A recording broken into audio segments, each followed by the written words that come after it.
Olá, pessoal, tudo bem? O meu nome é Natália da Paz Lage, eu sou mestranda da Universidade do Estado do Rio de Janeiro, bolsista FAPERJ, nota 10, e hoje eu vim trabalhar com vocês um pouquinho sobre os transmontanos na Serra, o surgimento da comunidade portuguesa de Santa Isabel na década de 1930 em Petrópolis, no estado do Rio de Janeiro. Essa temática faz parte do meu trabalho em finalização, né, que eu finalizo agora, nesse início de ano. E a gente vai estudar um pouquinho sobre essa formação étnica dos portugueses numa cidade serrana do estado do Rio. Bom, a gente vai iniciar entendendo o porquê de escolher Petrópolis como região, né, de acolhida, né, de cidade de acolhida desses imigrantes que vêm para o Brasil na década de 1930, desses imigrantes portugueses.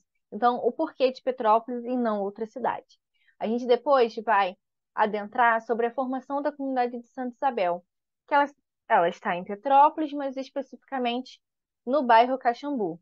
E ela tem por base três elementos centrais: a agricultura, como atividade econômica de todos os seus moradores, a transmissão de memória e identidade pela festa religiosa e cultural de Santa Isabel, e os enlaces matrimoniais entre os imigrantes e seus descendentes. Esses são os três pilares que constroem essa comunidade.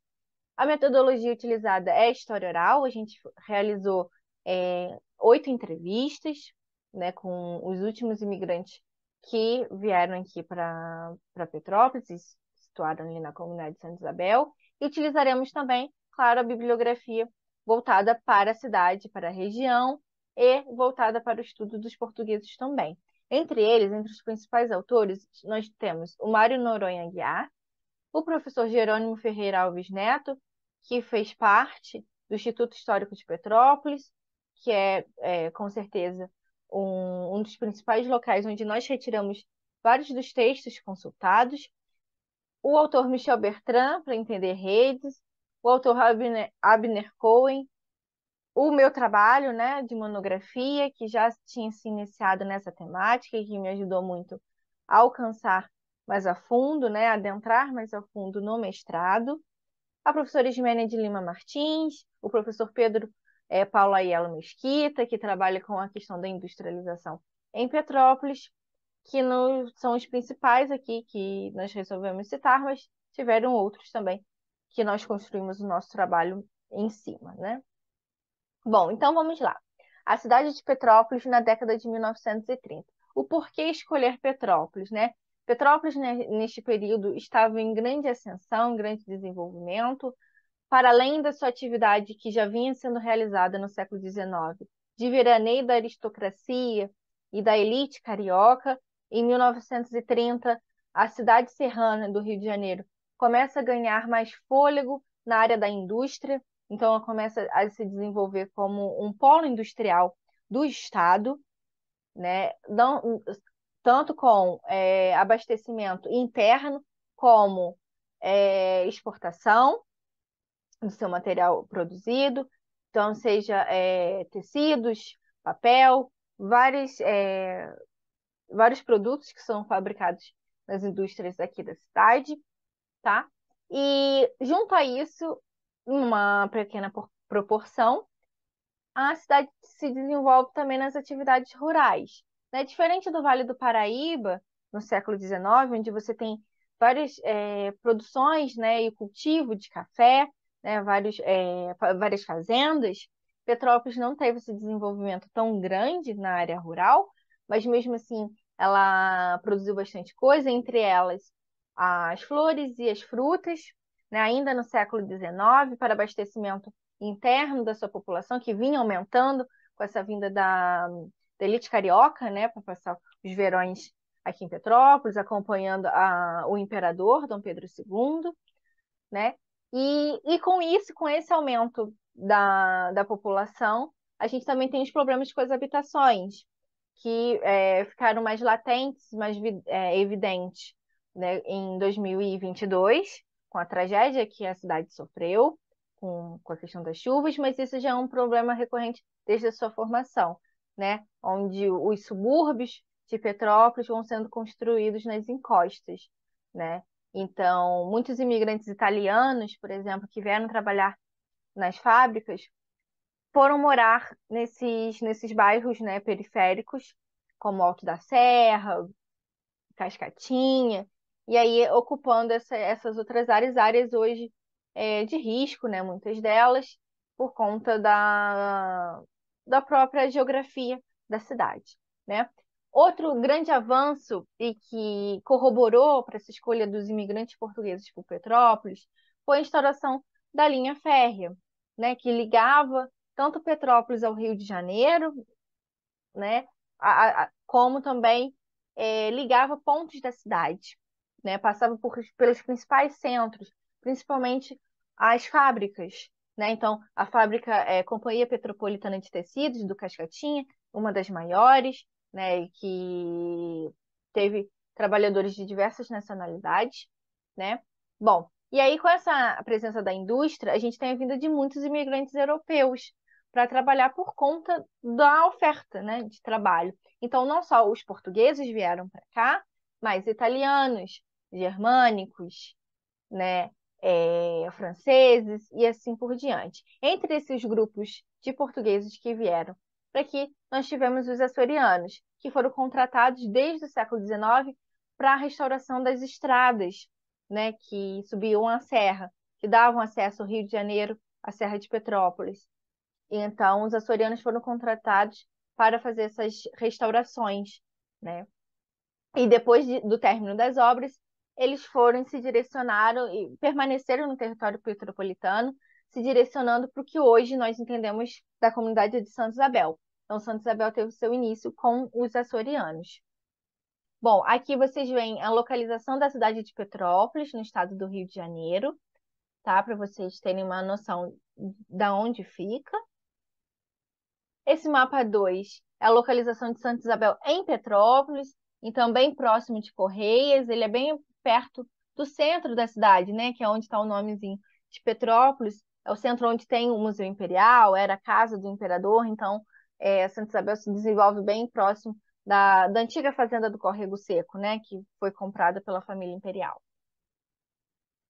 Aí aqui nós temos a delimitação geográfica de Santa Isabel, né?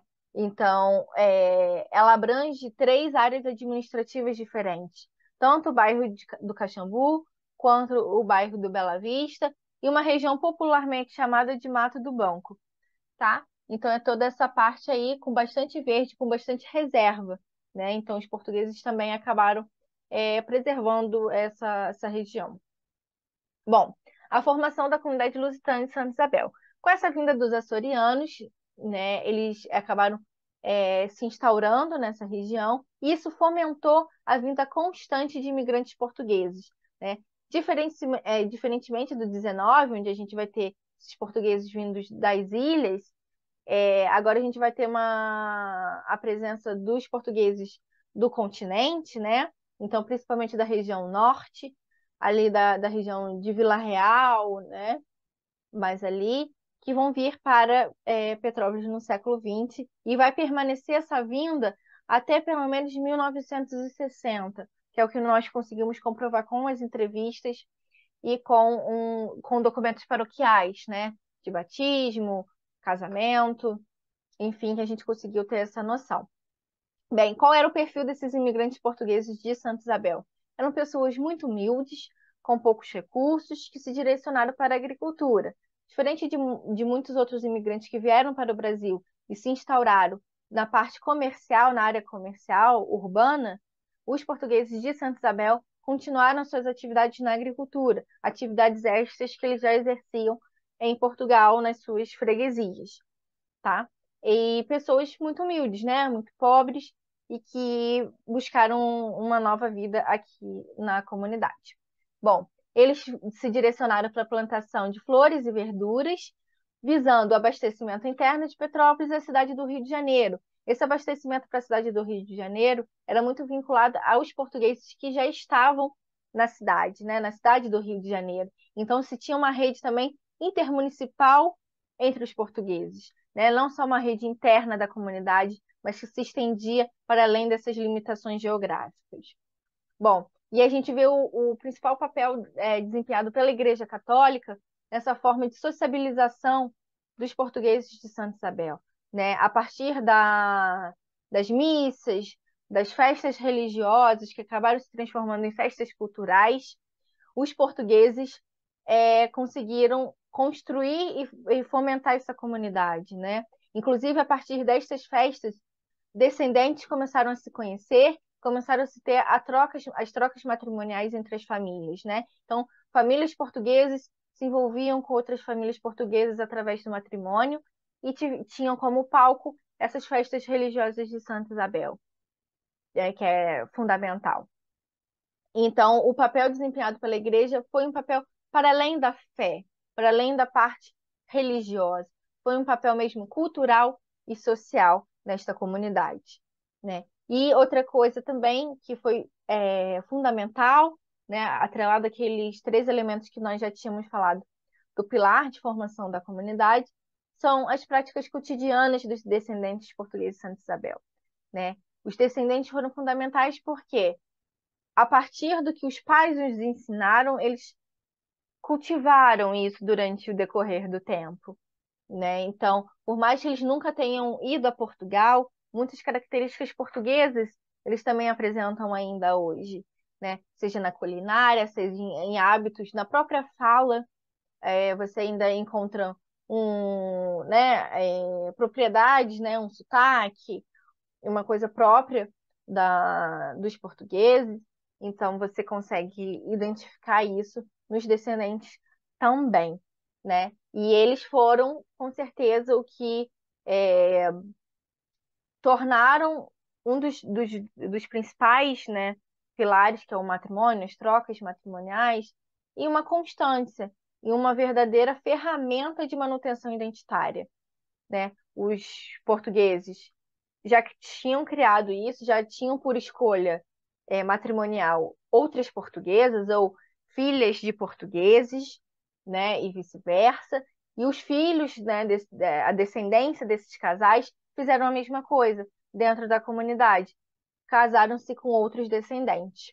Então, a gente consegue enxergar que as trocas matrimoniais foram centrais para que existissem famílias lusitanas em Santa Isabel, né? Famílias com raízes lusitanas na comunidade e a caracterizar-se desta forma, como uma comunidade étnica, né?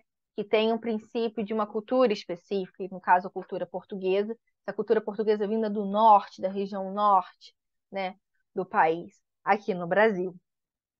E por considerações finais, nós temos alguns depoimentos que corroboram com essa ideia de que a comunidade de Santa Isabel era uma grande família, né? Uma família central. Nós temos ali, nós éramos uma família ali. Quando Manuel Joaquim nasceu, esse José do Rego, o irmão dele, o Manuel, atravessaram ali a grota. Quando eu estava na chácara, iam lá e pegavam ele, atravessava o rio e levava para lá. O seu Avelino, tadinho, a gente era uma família mesmo. Falava assim: ah lá o que teu burrinho come, Joaquim. Ele disse: folhas, risos.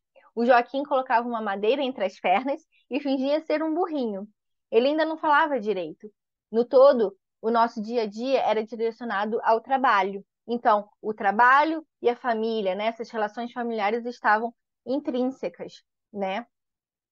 Aí, isso foi a Maria Pereira, né, uma das nossas entrevistadas. A outra entrevistada, Cacilda Diniz, fala: por gostar de morar lá em Portugal, eu gostava de morar. Mas agora, quando vamos para lá, estamos doidas para vir para aqui, porque estamos com a vida toda aqui, a família. Então está sempre com pressa de vir embora. Então a questão da saudade, das raízes, né? Por mais que você se sinta português e goste de visitar Portugal, estar com a família é essencial, né? E o Fernando Vieira fala: sim, senão eu não estava aqui. Ela me prendeu pelo pé aqui, a minha esposa, né? No caso que ele se refere. Eu vou para lá, Portugal, para passear. Eu tenho a minha vida toda aqui, a minha família. Vou lá para comer uvas, frutas, tudo à vontade.